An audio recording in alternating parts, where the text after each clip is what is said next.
Assalamualaikum warahmatullahi wabarakatuh. Alhamdulillahi rabbil alamin. Wassalatu wassalamu ala asyrafil anbiya'i wal mursalin wa ala alihi wa sahbihi ajma'in. Rabbi shrah li sadri wa yassir li amri wahlul 'uqdatam min lisani yafqahu qawli. Amma ba'd. Sidang muslimin yang dikasihi dan dirahmati Allah sekalian, alhamdulillah kita merafakkan syukur pada Allah Subhanahu wa taala kerana Allah taala telah pun memilih kita untuk berada di penghujung Ramadan. Allah taala telah pun memilih kita untuk memenuhkan tuntutan ibadah, sama ada ibadah fardu dan juga ibadah sunat yang lain yang ada dalam bulan Ramadan. Mudah-mudahan kita menjadi orang yang telah pun berjaya menyempurnakan dengan sebaik yang mungkin segala ibadah tersebut. Maka sebagai tanda penghargaan dan sebagai satu ganjaran Allah Subhanahu wa taala kepada mereka yang telah pun berjaya melepasi ujian imtihan dalam madrasah Ramadan ini, Allah Subhanahu wa taala menjanjikan dia kegembiraan. Dua kegembiraan yang disebutkan oleh Nabi SAW. Satu adalah kegembiraan ketika mana hamba ini, manusia ini berhari raya.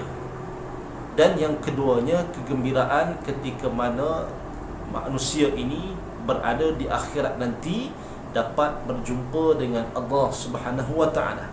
Itu janji Allah Subhanahu wa taala seperti yang disebutkan oleh Nabi dalam hadis baginda. Maka esok insya-Allah kita akan menyambut hari kegembiraan, iaitu 1 Syawal, yang juga disebut sebagai hari raya Aidilfitri ataupun hari raya Fitrah. Kenapa hari raya ini disebut sebagai hari raya Fitrah? Ini kerana apabila manusia itu telah pun berjaya melepasi segala ujian dalam bulan Ramadan, berpuasa di siang harinya, menahan lapar dan dahaga, kemudian ditambahkan lagi dengan ibadah-ibadah di waktu malamnya seperti solat sunat tarawih dan juga solat-solat nawafil yang lain, bertadarus Al-Quran, memperbanyakkan sedekah dalam bulan Ramadan. Maka apabila mereka dapat menghidupkan Ramadan dengan penuh keimanan dan pengharapan semata-mata untuk mendapatkan redha Allah Subhanahu wa taala, maka inilah yang dikatakan sebagai Nabi menyebutkan dalam hadis ini, yang dikatakan sebagai mereka ini akan diampunkan dosa-dosanya yang telah lalu. Bila mana hamba itu diampunkan dosanya oleh Allah Subhanahu wa taala kesemuanya, maka ibaratnya manusia itu seperti bayi yang dilahirkan, kembali kepada fitrah, putih bersih. Seperti yang disebutkan oleh Nabi SAW, apabila bayi itu dilahirkan, maka bayi itu ibarat seperti kain putih yang bersih, fitrah, kembali kepada fitrah, bersih, suci, tanpa ada dosa, tanpa ada maksiat yang pernah dilakukan. Maka sebab itu, bila mana kita berjaya melepasi Ramadan dengan ibadah-ibadah yang kita telah pun laksanakan dengan penuh keimanan dan penuh pengharapan kepada Allah Subhanahu wa taala, maka Allah taala telah pun hapuskan dosa kita. Maka kita masuk dalam bulan Syawal sebagai seorang hamba yang bersih daripada dosa, yang tidak ada dosa. Maka sebab itu dinamakan sebagai hari raya Fitrah, sesuai dengan apa yang difirmankan oleh Allah taala dalam Al-Quran, fa'aqim wajhaka lid-dini hanifah fitratallahi allati fataran nas 'alaiha. Maka tetap teguhlah kamu di atas agama Allah taala, iaitu Islam, agama yang lurus, agama yang suci.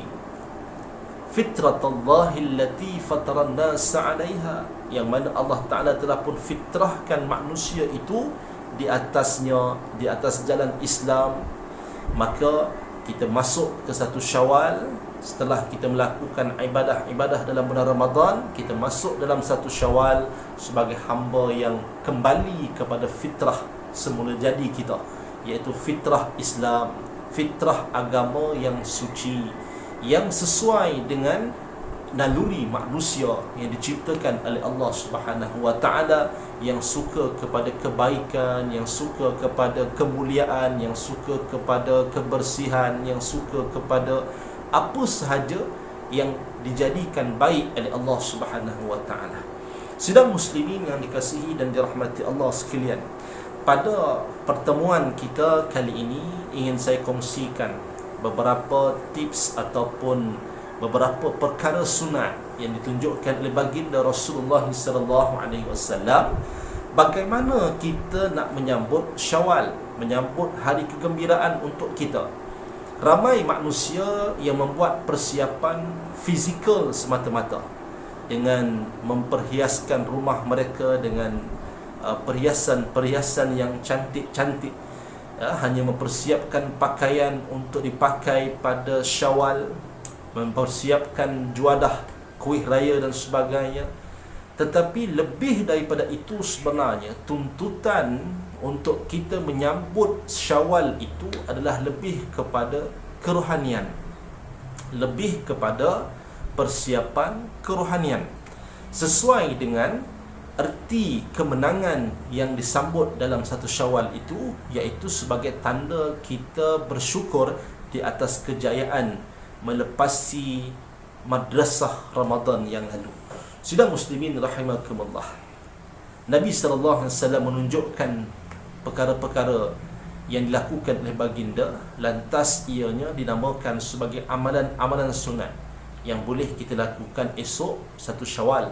Antaranya yang pertama ialah kita disunatkan untuk bertakbir, Allahu akbar, Allahu akbar, Allahu akbar walillahil hamd. Kita bertakbir sebagai tanda kemenangan di atas kejayaan kita melepasi madrasah Ramadan.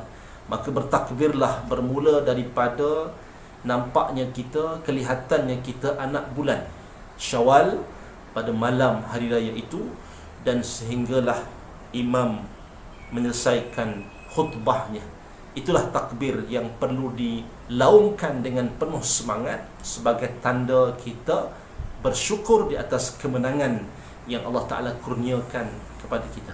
Maka gunakan peluang sebaiknya untuk kita bertakbir banyak-banyak pada malam itu, bertasbih, memuji Allah Subhanahu wa Ta'ala, agar kita mendapat pahala sunat seperti yang ditunjukkan oleh baginda Rasulullah.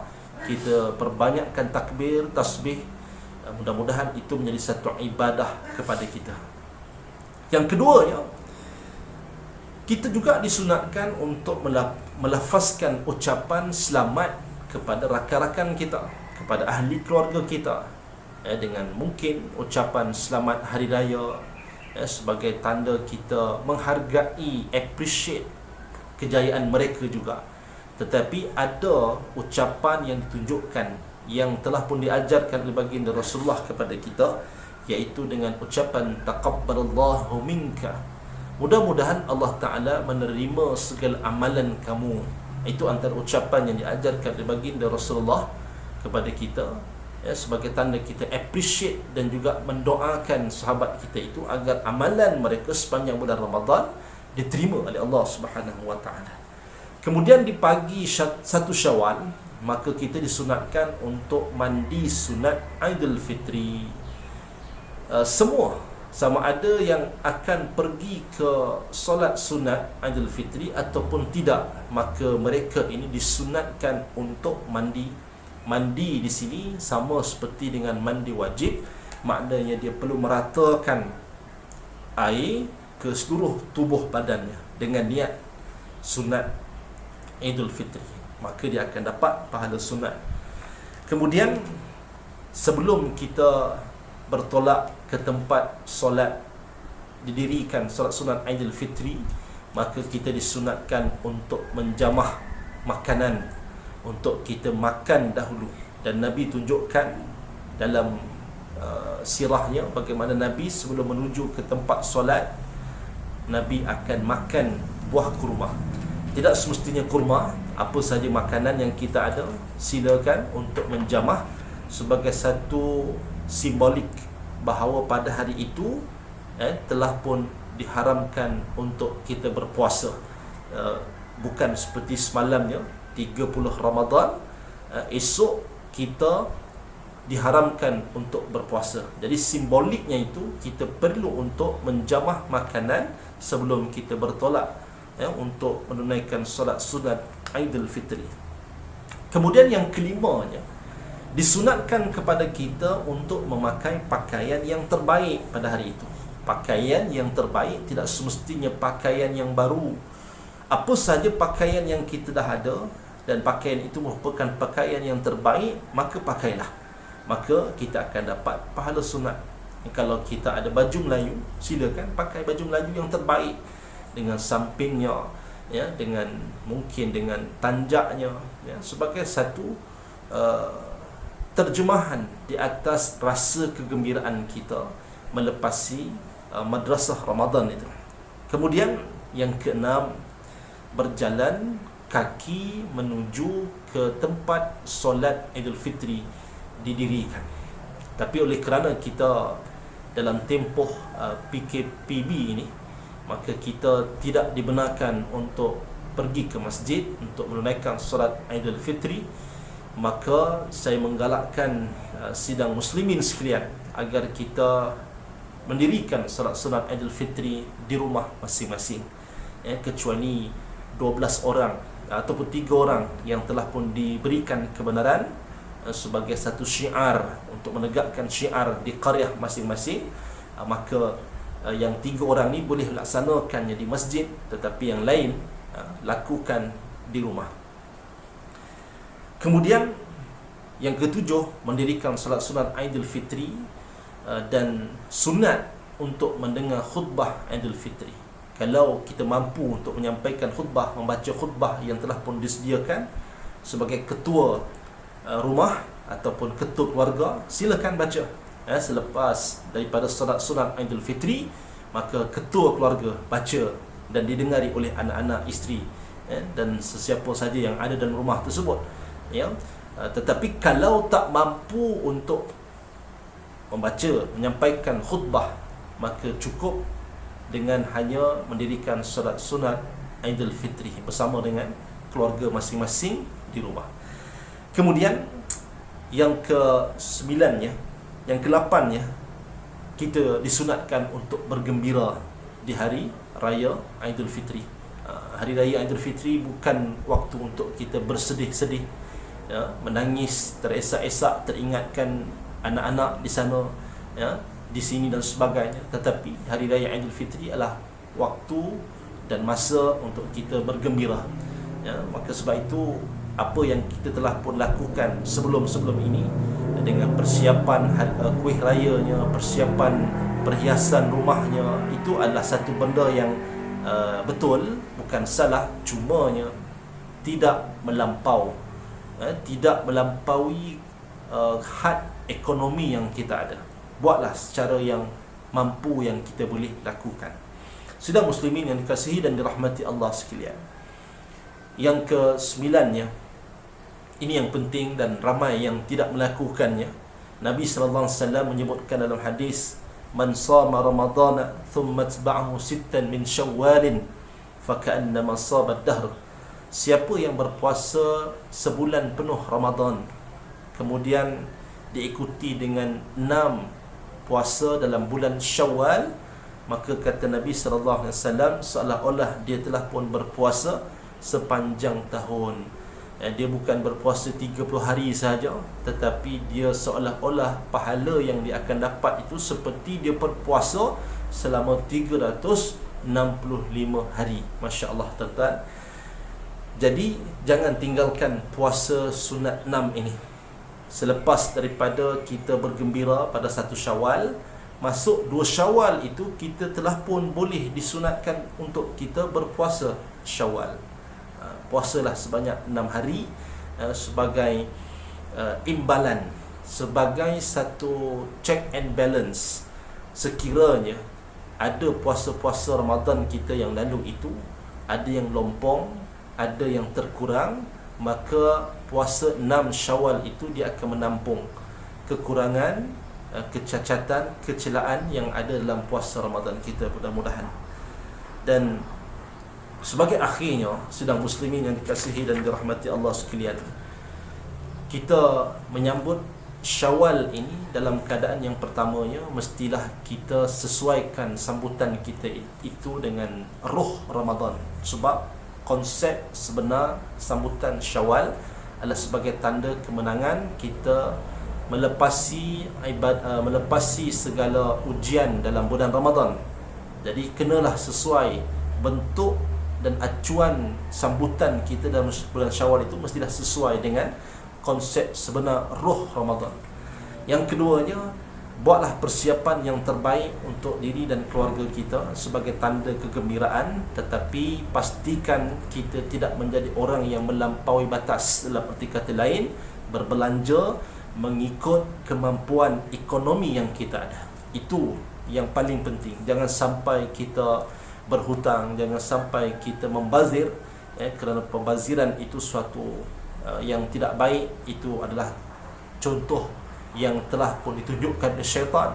Maka sebab itu kalau kita membazir, Allah Ta'ala sebut dalam Al-Quran, ia adalah kawan syaitan.